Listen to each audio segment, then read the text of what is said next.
Hello साथियों, सभी को नमस्कार। आज हम लोग का डेली स्टडी ब्लॉक का जॉब वर्सेस स्टडी का आज दिन 8वां है।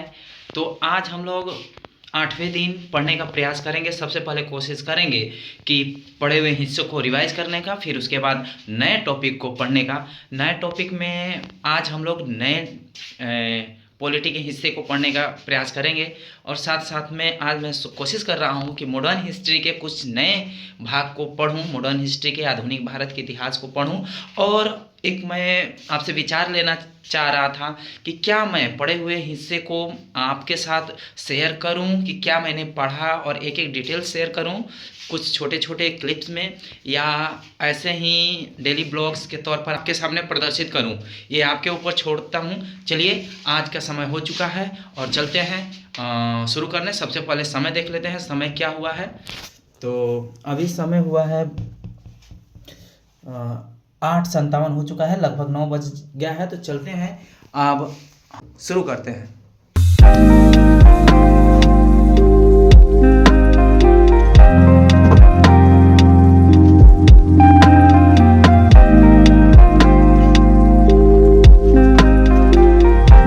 आज पॉलिटी का मूल कर्तव्य पढ़ने जा रहा हूँ, क्योंकि पिछले दिनों मैंने नीति निर्देशक तत्व के जितने भी अनुच्छेद थे उनको मैंने पढ़ा था।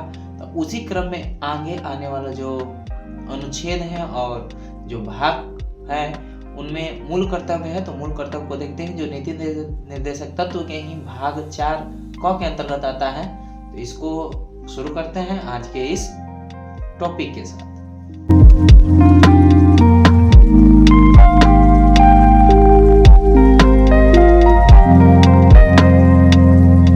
सबसे पहले पढ़े हुए हिस्से को रिवाइज किया गया, उसे कोशिश किया गया कि हूबहू लिखा जाए। और फिर उसके बाद लिखने के पश्चात मैंने नए टॉपिक जो मूल कर्तव्य था उसको भी पढ़ा, उसके हिस्से को भी, उसके अनुच्छेद को भी अच्छी तरीके से याद किया गया, जो कि बहुत ही छोटा सा विषय है मूल कर्तव्य। तो उसके 11 जो मूल कर्तव्य होते हैं और जो अनुच्छेद होते हैं उनको अच्छी तरीके से ढंग से पढ़ने का प्रयास किया गया।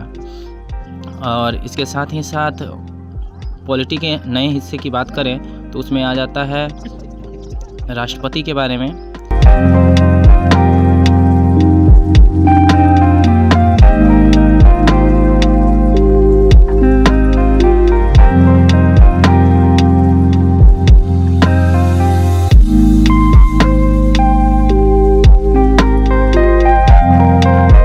यानी भाग 5 के बारे में पढ़ा गया, जिसमें राष्ट्रपति के बारे में बताया गया है। इसमें अनुच्छेद 52 से लेकर अनुच्छेद 62 तक उनकी चर्चा की गई है।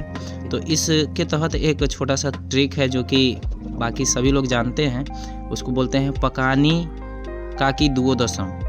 इसके तहत सारे अनुच्छेद आ जाते हैं। तो इसके बारे में मैं एक अलग से वीडियो बनाकर साझा कर दूंगा आपके साथ कि कैसे इसको हम याद रख सकते हैं लंबे समय के लिए। तो ये बहुत ज़रूरी है। इसके बाद मैंने पॉलिटी जब मैं पढ़ रहा था तो कुछ हिस्से राष्ट्रपति के समझ नहीं आया, तो मैं कोशिश किया कि यूट्यूब पर उसे देखकर समझूं, क्योंकि जब तक आप समझ नहीं पाएंगे तब तक किसी चीज़ को अच्छे तरीके से लिख नहीं पाएंगे, जान नहीं पाएंगे और याद नहीं कर पाएंगे। तो इसीलिए सबसे पहले मैं 2-3 अलग अलग शिक्षकों की मदद से उसे अच्छी तरीके से जानने का प्रयास किया, उस पढ़ने का प्रयास किया कि आगे जब भी मैं पढ़ूं तो उसमें कोई कठिनाई साबित ना हो। तो उसके पढ़ने के दौरान ऐसा महसूस हो रहा था कि नींद आ रहा है। हालांकि मैंने कोशिश किया कि मैं लिखकर, देखकर, जगकर पढूं, तो ये हद तक सफल भी रहा। जब आप लिखते हैं तो नींद नहीं आती है।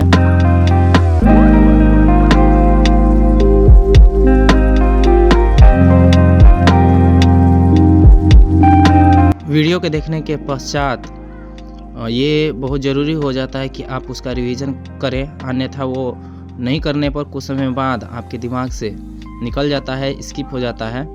तो इसको लंबे समय तक बनाए रखने के लिए अपने मस्तिष्क में आपको रिवाइज करना बहुत ज़रूरी होता है। तो वही मैं कर रहा था। जितने भी हिस्से में राष्ट्रपति के बारे में पढ़ा था उसको 1 बाय 1 करके लिखने का प्रयास कर रहा था, दोहरा रहा था।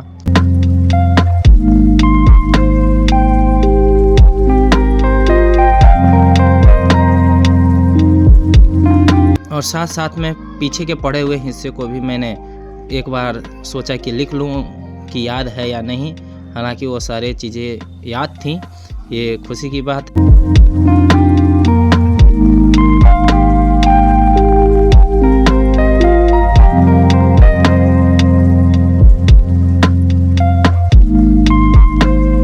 पढ़ते पढ़ते थकावट महसूस होने लगा, तो मैंने सोचा कि समय एक बार देख लूँ। समय देखा तो 12 बज चुका था, तो अब सोने का समय हो चुका।